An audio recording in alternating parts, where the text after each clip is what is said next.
Oi turma, bom dia, boa tarde, né? Boa noite.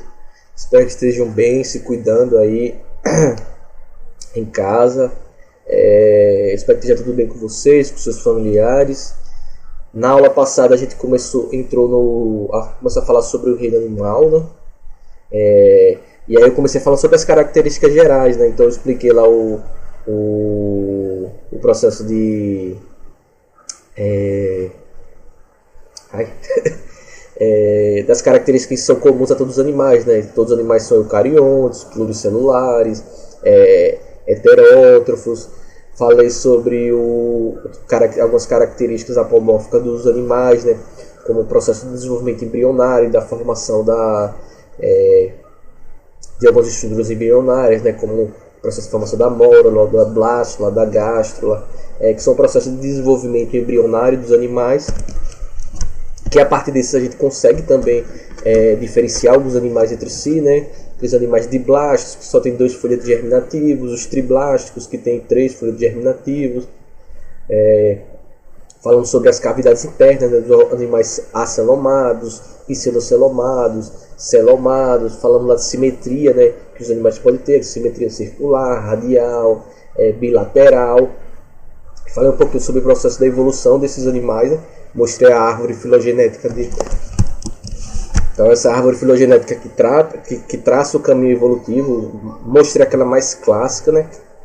Tem algumas mais modernas que já separam poríferos por um lado, separa metazoa, não sei o que, e são muitos complexos que o que se cobra mesmo são até agora, né? São a classificação mais clássica mesmo lá do entendimento do reino animal como um grupo monofilético e por aí vai. A gente vai começar a aula de hoje conversando sobre o primeiro filo, né? Então vamos seguindo o caminho do aumento do nível de complexidade, né? Então a gente vai começar estudando os primeiros animais, né?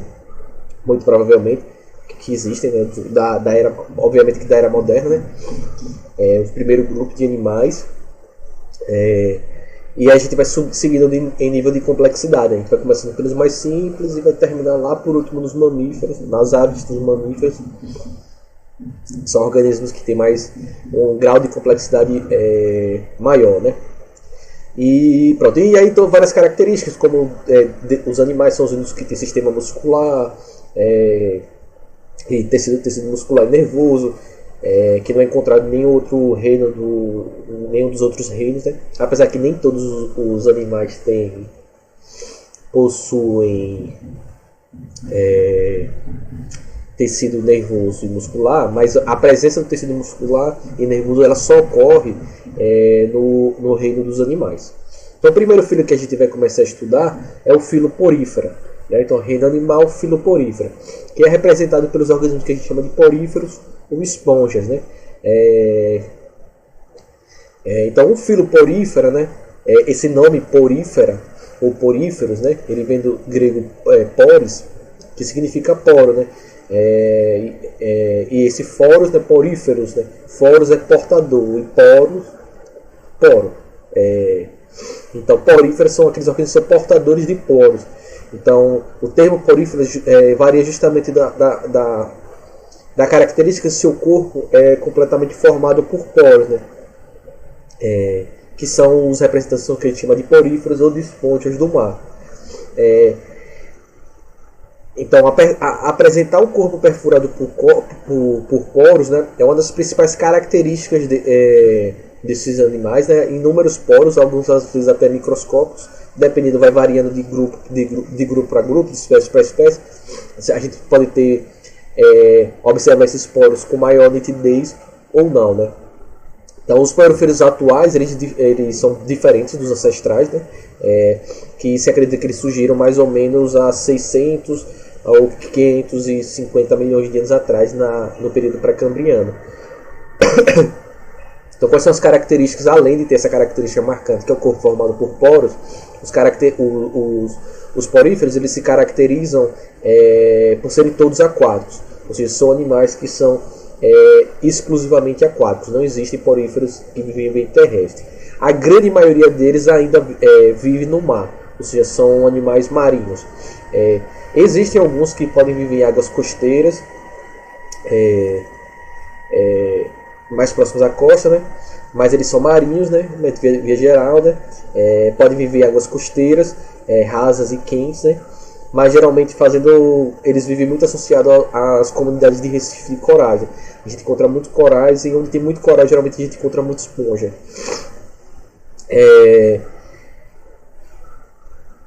Então, mas algumas poucas espécies podem ser ducícolas, né, de água doce, mas a grande maioria esmagadora de espécies, elas são espécies marinhas, né? Então a gente tem uma estimativa mais ou menos de deve ter aproximadamente umas 10 mil espécies diferentes nesse filo, e pouquíssimas dessas, tipo menos umas 100 vivem, tipo, de 10 mil a 100 podem viver em água doce. Os poríferos eles se caracterizam por viver aderidos ao substrato, ou seja, presos no chão, certo? Preso no fundo marinho, ou seja, preso no corpo de outro organismo vivo, de um coral, por exemplo. Mas eles crescem aderidos nos substratos que obrigatoriamente tem que estar submersos, ou seja, abaixo da água, que pode ser rochas, pode ser o fundo marinho, pode ser o recife de coral, desde que eles estejam fixados em um ambiente, né? E eles não se movem por conta própria, né? Eles não têm a capacidade de se deslocar, na verdade, né? Eles se movimentam quando eles crescem, mas eles não se deslocam, né? Durante sua fase adulta, principalmente. O que caracteriza quando a gente tem animais ou seres vivos que não conseguem se deslocar, não conseguem ir de um lugar para o outro, a gente diz que eles têm um modo de vida séssil, certo? Então, quando a gente diz que o organismo tem modo de vida séssil, é aquele organismo que ele vive fixado naquele determinado substrato e não sai dali. Então, os poríferos na sua fase adulta, eles são completamente sésseis. Por que eu digo isso? Quando a gente vai ver a reprodução, a gente vai ver que a fase larval deles é livre nadante, né? Ou seja, ela consegue se deslocar, ela nada. Mas quando ela sofre a metamorfose para o adulto, ela vive fixa naquele substrato. A não ser que ela, sei lá, cresça em cima de um caranguejo, o caranguejo que anda, ela se desloca junto com o caranguejo. Mas eles têm um modo de vida séssil, ou seja, eles não se deslocam de um lugar para o outro. Eles não apresentam nenhuma movimentação, né? Por essa característica deles serem sésseis, de não ter nenhuma reação, não ter muitas reações a estímulos. Até meados do século XVIII se acreditava que as esponjas eram plantas aquáticas, né? Porque é parado, planta, né? Era séssil, é planta. Então eles tinham muito entendimento disso, que eles seriam plantas aquáticas, depois que você perceberam que na verdade eles eram esses primeiros animais marinhos, né? Os primeiros animais que são bem simplesinhos, na verdade, né? Então os poríferos eles têm uma variedade de formas, cores, tamanhos, né? Mas pra frente eu vou botar umas fotozinhas das classes, vocês vão ver que eles são um pouquinho diferentes. A maioria deles é assimétrica, ou seja, eles não têm uma simetria, nem simetria radial, nem simetria bilateral. Porífero é uma coisa esquisita. Na realidade, se a gente for comparar eles com os outros animais, eles são uma coisa bem esquisita, né? Eles crescem nesse formato de talo, né? Parecido com as algas pluricelulares, e ele não tem uma simetria bem definida, né? Alguns deles, né? Outros poríferos podem assumir uma simetria radial, mas um pouco irregular. Seria mais para assimétrico, né? Mas tem algumas espécies, algumas classes que você consegue ainda, com um bom esforço, observar uma simetria radial um pouco irregular. Então a gente tem essa série de cores, tem poríferos vermelhos, azuis, laranja, e tudo que é cor, certo? A maioria dos poríferos eles medem poucos centímetros, eles não crescem tanto, mas tem alguns que chegam a atingir 1 metro a 2 metros de altura, né? E eles se distribuem ao longo do globo, né? Algumas espécies de esponjas, elas também liberam substâncias tóxicas, né? Que servem para afastar predadores, né? E algumas substâncias que eles produzem também são bastante estudadas pela indústria farmacêutica, né? pela ciência na parte de saúde, para aplicação como anti-inflamatórios, substâncias anti-inflamatórias, algumas substâncias até inclusive antibióticas, que geralmente são de fungos, né? Produzidas naturalmente por fungos, mas tem algumas substâncias que vêm sendo estudadas, que são produzidas por poríferos e que podem ter esses efeitos antibióticos, anti-inflamatórios. Como é que se organiza o corpo desses animais? Então aqui tem uma estruturazinha básica do corpo de um porífero, né? Então a estrutura corporal do porífero é bem simples. Ele é basicamente um cilindro oco, como vocês estão vendo aí, fechado, né? Na base. A base é onde ele se prende no substrato, onde ele se fixa no substrato. E tem uma abertura relativamente grande no topo, que a gente chama de ósculo. Então lá em cima é o ósculo, que é por onde seria... É por onde a água sai do corpo desse animal, né? Então ele tem essa base, né? Ele tem esse ósculo, ele tem essa... ele tem essa região... nessa região oca central, que a gente chama de espongiocele ou espongiacela, mas é mais comum com o termo átrio, né? Então aí na imagem está átrio ou espongiocele. Eu vejo mais comumente como átrio, chamo mais inclusive de átrio, mas tem autores que vão chamar de espongiocele. Então a água, ela penetra através dos poros. Então veja ali o esqueminha poro, né? Tá vendo os poros? Então a água entra no corpo do animal pelos poros, ela circula, ela atinge essa cavidade interna, o átrio, né? Que ali a água circula, né? Então a água lentamente ela vai circulando e ela vai sendo expelida aos poucos pelo ósculo. Então sempre existe, né, um fluxo líquido contínuo no corpo do animal.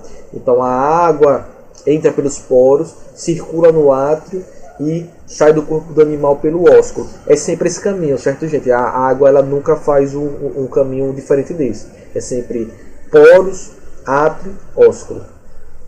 As esponjas, elas se alimentam de partículas orgânicas que estão presentes na água, né? Ou seja, quando essa água ela vai circulando pelo corpo do animal, essas partículas orgânicas elas entram junto com a água, né? Pelos poros e sai a água pelo ósculo. Então esses organismos eles são animais que a gente chama de animais filtradores, ou seja, eles filtram a água para se alimentar. Então à medida que a água entra pelos poros e circula pelo átrio, eles vão retirando essas partículas orgânicas que estão presentes na água e vão absorvendo elas e utilizando ela para sua alimentação, né? Então os poríferos são animais filtradores, né? Então além de alimento, a água que circula através do corpo da esponja traz também oxigênio, minerais e leva as coisas inúteis deles, né, como o gás carbônico, as excreções, aquilo que não serve para eles. Né? Então esse processo de circulação da água serve para eles se filtrarem para se alimentar, mas também serve para eles obterem oxigênio, minerais que eles precisem, e também para eliminar as coisas que não servem para eles, como o gás carbônico e as excretas. Certo? A gente tem alguns tipos de células. Tem alguns tipos de células que caracterizam esses animais. Né? O corpo das esponjas, né, é revestido externamente, ou seja, por fora, por células achatadas, bem achatadinhas e bem unidas entre si, formando uma camadazinha simples de células que a gente chama de pinacócito, que é essa laranjinha que estão vendo em cima. Então os pinacócitos eles revestem externamente o corpo das esponjas, certo? Em esponjas mais complexas, essas células revestem também alguns canais presentes nas paredes do corpo, né, por onde a água circula. Em algumas mais complexas, mas as mais simples, de forma geral, o pinacócito reveste externamente o corpo do vegetal, da esponja. Entre os pinacócitos, a gente tem os porócitos. Os porócitos são as células... que é uma célula que é típica das esponjas, né? O porócito é uma célula que tem esse canal que forma esses poros, né? Então é através do porócito que a água entra no corpo do animal. Então esses poros eles são formados a partir dessas células que a gente chama de porócitos, né? Acho que nesse esqueminha aí não está representando, mas onde também tem esses poros, tem essas célulazinhas parecendo uns bastãozinhos com esse núcleozinho branco, são os porócitos. Então os porócitos são essas células que formam os poros e que vão permitir a entrada da água no corpo do animal. As esponjas também têm outro tipo de célula que a gente chama aqui também característica dela, que são os coanócitos, que é aquela rosinha lá em cima que tem o flagelo.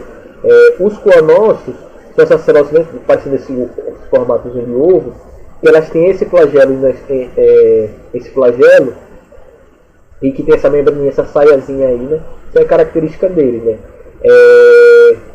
Nas esponjas que são mais simplesinhas, né? Os coanócitos revestem completamente a cavidade central da esponja, que nem está nesse esquema aí. Veja que por dentro é completamente revestida pelos coanócitos. E agora nas esponjas mais complexas e maciças, né, maiores, os coanócitos revestem também alguns canais e câmeras internas, né? Tem alguns, eu vou mostrar para vocês mais pra frente, que tem algumas esponjas que ela tem uma série de canais, e aí esses coanócitos eles vão revestir, né? Então, os coanócitos eles estão diretamente relacionados com a nutrição do animal, né, com o processo de alimentação. Então, seus flagelos eles vão fazendo essas movimentações de ondulação, né, à medida que a água vai circulando pelo átrio. Então, esse movimento dos flagelos que vai impulsionando a água através do corpo da esponja e criando uma corrente, né? Então, essa circulação da água no átrio ela é feita a partir do batimento dos flagelos dos coanócitos, né? Então, é a partir desse processo que, quando a água vai circulando, eles vão conseguindo absorver os nutrientes e o oxigênio e também remover as substâncias que não são úteis para eles, né?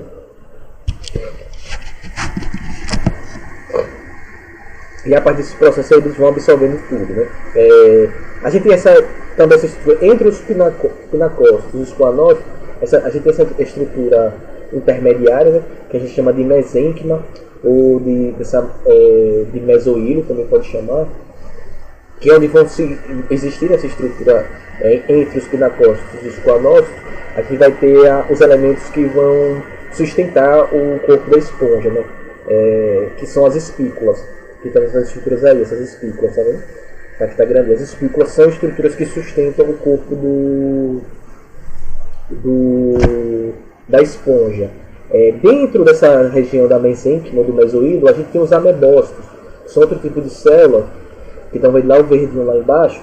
Os amebócitos, elas têm a função de distribuir os nutrientes pelo corpo da esponja, né? Então, os nutrientes, oxigênio que vão sendo capturados, eles vão sendo distribuídos por todo o corpo da esponja.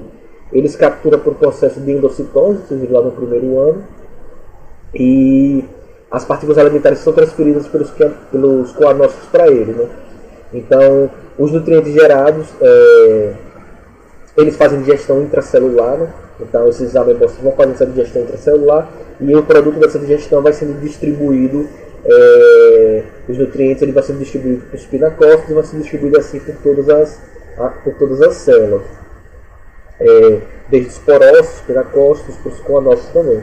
Então, quando os coanócitos absorvem os nutrientes, os amebócitos vão lá, capturam por endocitose essa matéria orgânica, eles fazem a digestão intracelular. Então, a digestão nos poríferos é uma digestão intracelular, só acontece dentro das células, e aí esses amebócitos vão distribuindo esses nutrientes para todos os outros tipos celulares, né? Então, a digestão deles é exclusivamente intracelular, acontece dentro da célula. Começa nos coanócitos e termina nos amebócitos, que ainda distribuem eles, né? Então, eu falei célula, não falei de mais nada. Não falei de tecido, órgão, sistema. As esponjas elas não têm tecido nenhum, elas não têm órgão nenhum, elas não têm sistema nenhum. O sistema digestório, respiratório, circulatório, não existe nada disso. Elas não têm nenhum tipo de tecido. As esponjas são praticamente um aglomerado de células que vão atuando juntos, né? Elas não têm nenhum tipo de tecido, cara. Eles são animais muito, muito simples, que não existe nenhum tipo de tecido, nenhum tipo de órgão, nenhum tipo de sistema. Certo? Então, cuidado de dizer, o átrio é o sistema é o estômago da esponja. Não, elas não têm órgão nenhum, elas não têm tecido nenhum. Elas são um aglomerado de células, certo? Então, cuidado com as questões que querem pegar nessa parte de afirmar que as esponjas têm tecido.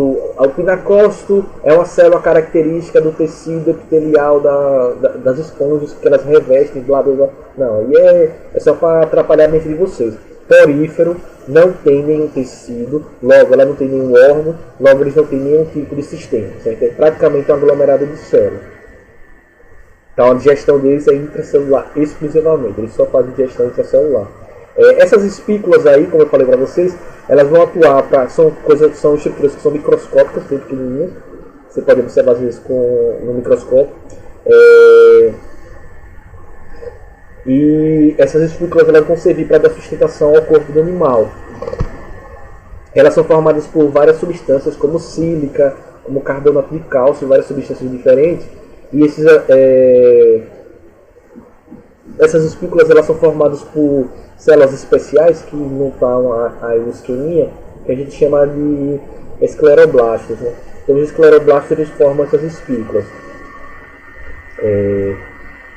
que são formadas por essas espículas formadas por carbonato de cálcio e sílica. Essas são bem, se você topar, é como se fossem várias agulhinhas, né? Essas de carbonato de cálcio e sílica, elas funcionam como se fosse uma agulhinha. Se topar, se você passar a mão, você sente furando como se fossem vários espinhos. Agora elas também têm uma estrutura que forma umas fibras proteicas esqueléticas que a gente chama de espongina.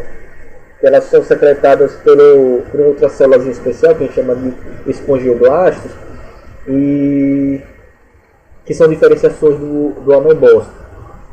Essas esponginas são mais flexíveis, né? Que torna o corpo dele mais flexível e resistente. Então a gente tem as espículas, né? E a espongina que pode atuar aí para a sustentação do esqueleto, né? As espículas formadas por carbonato de cálcio e sílica, né? A espongina formada por uma proteína, que é parecida com o colágeno que tem no nosso tecido conjuntivo. Antigamente os gregos utilizavam muito o esqueleto das esponjas para fazer polimento, né? Da armadura, de capacete, dessas coisas. Os romanos utilizavam bastante também para tomar banho, né? Essas esponjas que a gente sintética, elas simulam essas esponjas marinhas. Agora não é toda espécie, né? Porque tem algumas que tem mais espículas e se você for tomar banho você vai se arranhar. A gente tem 3 tipos de estrutura do corpo delas, né? As esponjas asconoides, que são as asco, as ciconoides e as leuconoides, né? Que vão se diferenciar por essas estruturas aí. Lembra que eu falei que tem algumas que tem câmeras mais complexas que vão ter com a nossa, né? E essas câmeras que são as leuconoides. As mais simplinhas são as asconoides, que é que eu mostrei no esquema passado, né? Então são as mais simples, as asconoides. Em geral elas têm esse formato de vaso, né? Uma parede fina. Com a alergia atacada. Desculpe aí minha voz e meu nariz abafada, que eu tô com a alergia daquele jeito.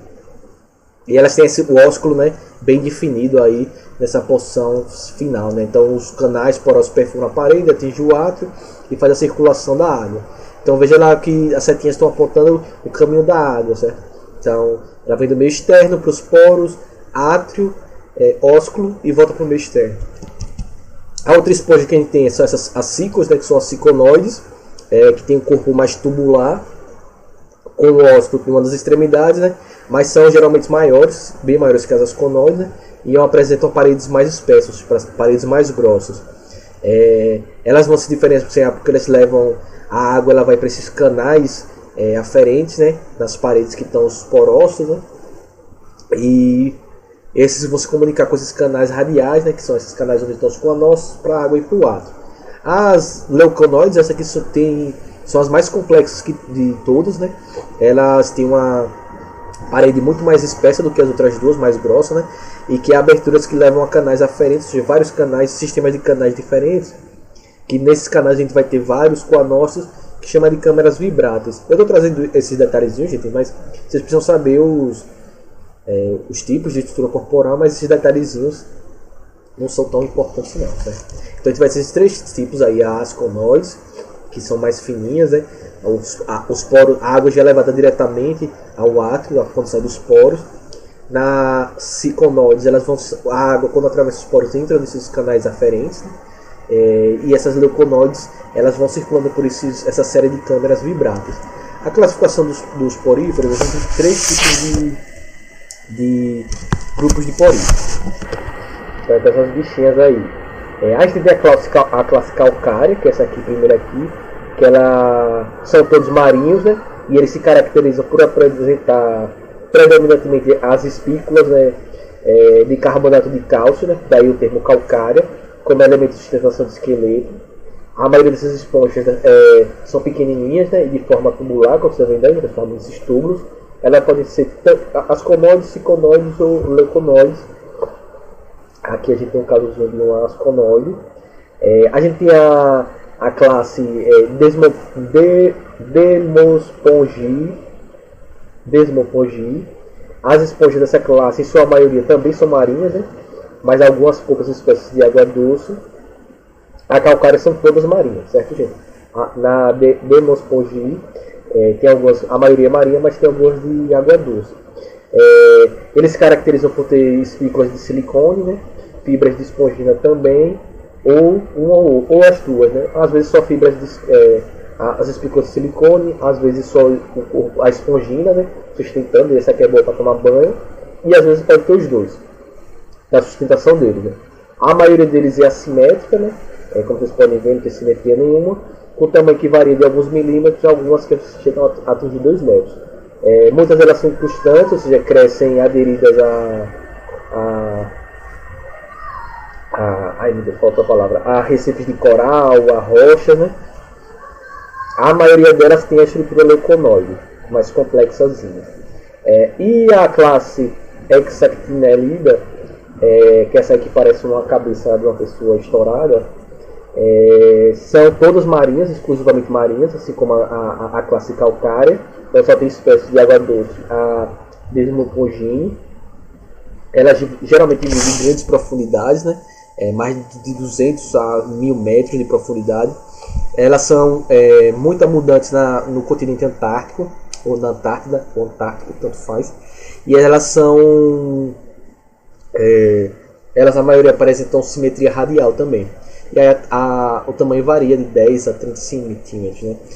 A estrutura de sustentação do esqueleto deles são espículas de silicone, assim como algumas espécies da Desmopogine,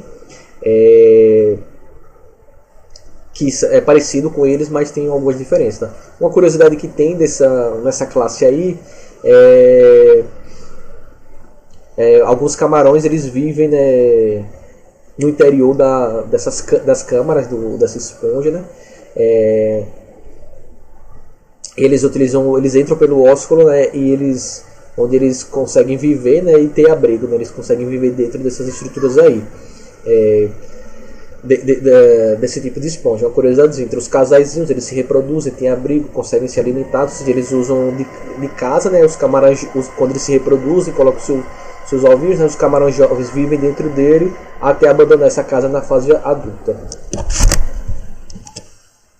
Com relação à reprodução, as esponjas elas se reproduzem de forma assexuada e de forma sexuada, né? A reprodução assexuada ela pode acontecer principalmente pelo processo de brotamento, que é esse que está aqui no esqueminha aqui, né? Então consiste em que acontece, você vai ter a formação do broto, né? Que é uma expansão do corpo. Esse broto ele se solta do corpo genitor original e forma um adulto que é um clone natural dele, certo? Então forma esse clonezinho natural aí que depois pode formar novos brotos, né? Esse processo, às vezes a esponja, o broto ele não se solta, não se separa do corpo genitor e aí eles formam uma colônia, né? Então a gente tem a reprodução sexuada por brotamento. A gente também pode ter por processo de regeneração, ou seja, como eles são organismos muito simples, um conglomerado de células, se a esponja você rompe a esponja, se esfarela ela, ou se vem um animal e morde ela e alguns pedacinhos caem, esses pedacinhos as células voltam a se multiplicar e formam novas esponjas. Então eles podem se reproduzir por brotamento, por regeneração, eles têm as esponjas têm essa altíssima capacidade de se reproduzir.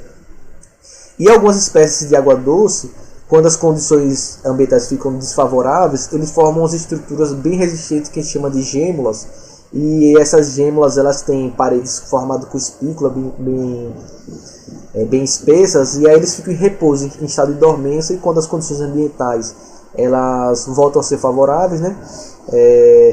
As células amebócitas voltam a atuar e ela volta a reconstruir o seu corpo. Então elas podem reproduzir assexuadamente por brotamento, por regeneração, e essas de água doce através das gêmulas. Vamos ver agora a reprodução sexuada. Então aqui a gente tem um ciclo de reprodução sexuada desses organismos, né? Então elas também têm reprodução sexuada. A maioria das espécies é monóica, ou seja, elas são hermafroditas, né? Então, mesmo o indivíduo, ou a colônia, ele pode formar um gameta masculino ou feminino. Mas tem algumas espécies que são dioicas também, assim, quer dizer, tem indivíduos que só produzem óvulo, as fêmeas, e indivíduos que só produzem os espermatozoides, que são os machos. Em algumas espécies, tanto os óvulos quanto os espermatozoides, eles se formam a partir dos amebócitos. Então, os amebócitos eles sofrem uma modificação e formam os gametas. Em outras espécies, os espermatozoides eles se desenvolvem a partir de transformações dos coanócitos, enquanto os óvulos eles se desenvolvem dos amebócitos. Então, a gente tem as células que já existem, elas podem se modificar e formar os gametas, né? Então, os espermatozoides são liberados na água, através do ósculo, certo? Então, veja lá, começa lá em cima, que é a liberação dos espermatozoides através do ósculo. Os óvulos, na maioria dos casos, eles permanecem no mesoílo, né, no mesênquima da esponja que formou, certo? Então, o espermatozoide sai. O que acontece? Na maioria dos poríferos, os espermatozoides que entram no corpo da esponja fêmea, eles entram pelos poros, né? Eles entram através dos porócitos, fundem-se aos coanócitos, o coanócito captura ele, que se transforma e aí esse coanócito se transforma esse coanócito se transforma em amebócito e se desloca para o mesoílo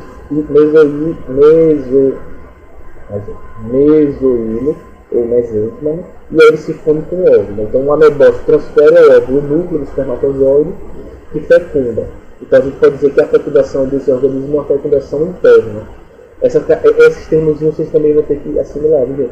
Quando eu digo que é uma fecundação interna, quando ela acontece dentro do corpo do ser vivo. Então a fecundação ela pode ser externa ou interna. Externa é quando a fecundação acontece fora do corpo do ser vivo. Ela é interna quando acontece dentro. Então, como o espermatozoide fecunda o óvulo dentro do corpo da esponja, a gente diz que essa fecundação é interna. Então, quando o núcleo do espermatozoide se combina com o do óvulo, forma o zigoto, vai formar um embrião.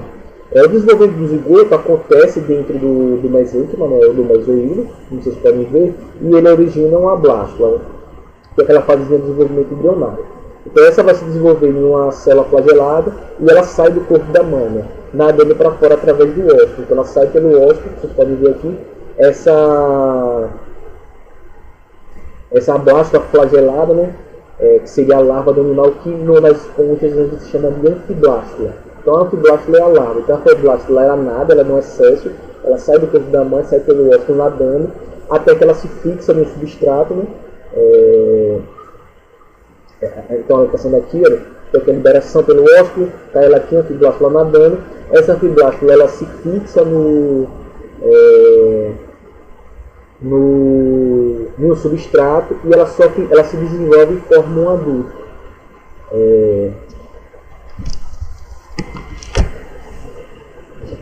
Então essa anfiblástula ela se fixa e forma um adulto. Então, quando a gente diz que a fecundação interna é quando os gametas se fecundam no corpo do indivíduo, externa quando é fora dele. Nesse caso aí da anfiblástula, quando se forma essa anfiblástula, essa larva, a gente diz que o desenvolvimento é indireto. Por quê? Porque a gente formou uma fase intermediária à versão final do adulto.